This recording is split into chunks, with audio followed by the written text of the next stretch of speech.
Right guys, so we've got some retro goodies here, so I figure I'd do sort of a retro unboxing. So this thing we'll start with. Picked this up this morning. This is a CIS Products Cypher terminal. This is a very early one.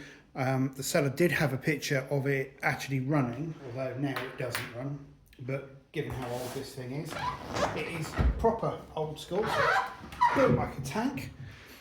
And we've actually got configuration DIC switches, two serial inputs, a serial input, serial output. And yeah, unfortunately, it doesn't power up for me. It might just be that I'm not waiting long enough. So we're probably going to tear into this in another video. It'll probably be the first one we're actually going to do up here. So yeah, we'll get to that one. So next up, we have a little package. This thing here. So this should be for the 64. I'm hoping it is. There's some paperwork there. Let's just have a look. Make sure that the paperwork is safe. It is not. But this is a temporary fix for the C64's god-awful sound. And we have a nano swing sieve here. So heard good things about these. We will find out how this does. I'll probably do another video in a little while just to post that. I bet you we've got square pins on. I wish people wouldn't do that. Oh no, they're turn pins. That's lovely. So a lot of adapters and things that people have done, sort of hobbyist type stuff, use square pins, which messes the sockets up. And if you're using a turn pin socket, you've got no chance. This one. So this one's historically significant, potentially. I'm slightly worried about the noise the box was making as I brought it upstairs.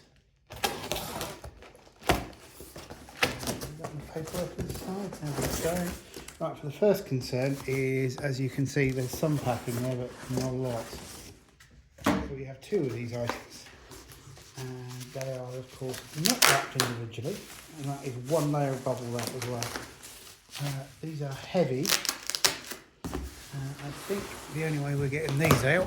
Oh, geez, the box is coming apart. Third. I'm not quite sure what the empty box at the bottom is. I hope that's just packing, as it is. It had some Grass Valley goodies in it. Let's see if we can get these out. So these are an auction purchase. These were a bid. I've got no chance of getting them and completely forgot about the auction until the auctioneers contacted me and said, "Do you fancy paying for any of this?" So there's one, there's two. They're in better condition than I thought they would be. So these are two studio clocks from BBC Maida Vale. So the Maida Vale studios are being closed, and these have been rescued. I can already see that one's in trouble. So we've got a studio, a lamp test, and a power connector on the back of the time code in. So we'll need to work out what these were. And as you can see quite clearly there, positively identifiable BBC equipment. I think the other one's got a better one on. The other one, that doesn't sound good. So yeah, these are going to be fun to work out what they do. I am a bit concerned about that one. That one's fine. But there'll certainly be a teardown and see if we can make something interesting out of them at some point with those as well.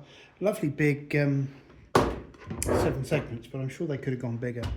I suspect there's going to be a lot of TTL on there. Is there a date on here of any kind? It was last pat tested in '99. So at the very least, they're 26 years old. I suspect they're a lot older than that. Anyway, I thought I'd do that with you just for a bit of fun. Anyway, take care. Bye.